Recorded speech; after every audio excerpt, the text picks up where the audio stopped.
Alright, hey guys. So I went ahead and I added a second switch control system to my Jeep. The first one worked out well. I just ran out of room. Needed more, I just had more stuff to hook up, so went ahead and added a second one. And this is the new one right here.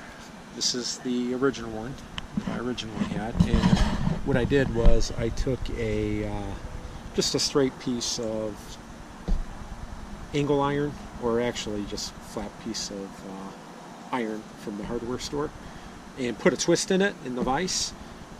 Just hit it with some spray paint, and I was able to mount it right there. Worked out well. And if you look on this side, it's got, you know, 2 bolts on the side right there that are kind of holding everything together. So I picked this up off of eBay for $99. Pretty cheap.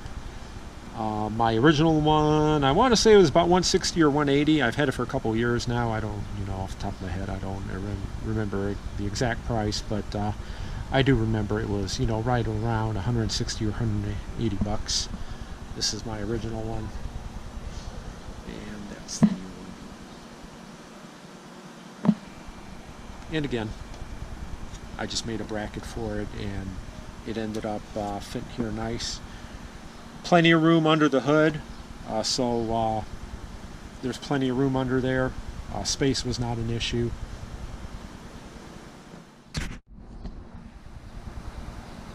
So it kind of, you know, fit in here nice between my original switch control system and my ARB air compressor and my catch cans over there. So kind of, you know, fit in the middle of everything and worked out well. Okay, so again, this was $99.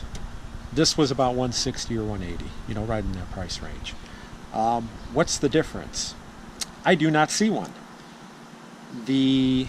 When you actually take and compare the main boards to one another, they look identical. I do not see a difference between the two. Relays appear to be the same.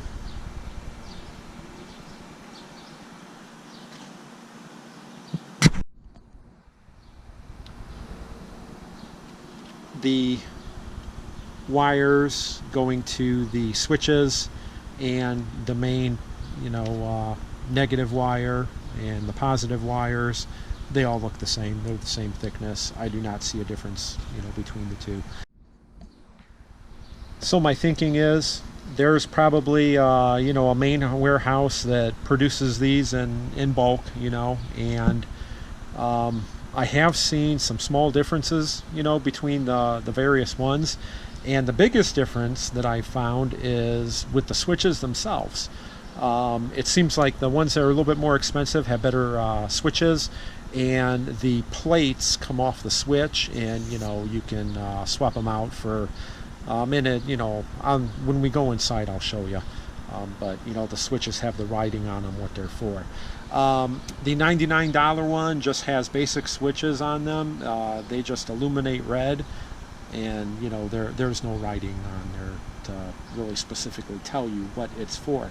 What I did was I had some extra switches laying around, so I swapped them out, and I'll show you when we go inside the Jeep. But as far as the main, you know, control unit for the switch control system, I really do not see a difference between the two.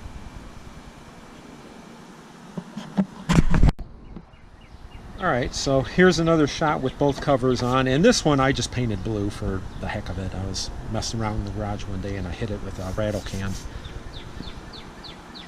But they typically come black. So here's another shot, you know, with the covers on. Again, there's plenty of space in here under the hood. It does not hear the hood. It clears the hood just fine. No issues with space under the hood.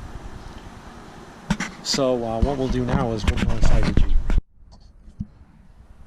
Alright, so we're inside the Jeep now, and what I did was I ended up purchasing the Daystar switch plate that goes right in front of the console shifter. And the reason I did this is because I already had one switch control system. I added a second, so you know, I needed just a place to put the switches. So this worked out pretty well. And here is the difference between the switches. The $99 version just comes with the standard switch. Just so you know, these switch plates are not removable. They do not come off. These, which came on the more expensive switch control system, these do come off. And you can swap them out for different ones. And there's a shot of the original. Just mounts up by the footman loop.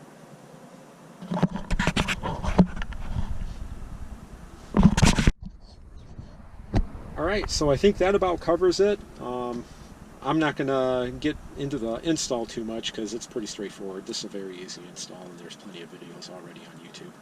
But I just wanted to make a quick video for anyone that's interested in adding a second switch control system if you're out of switches. You know, if your first switch control system is full, you can add a second with no issues.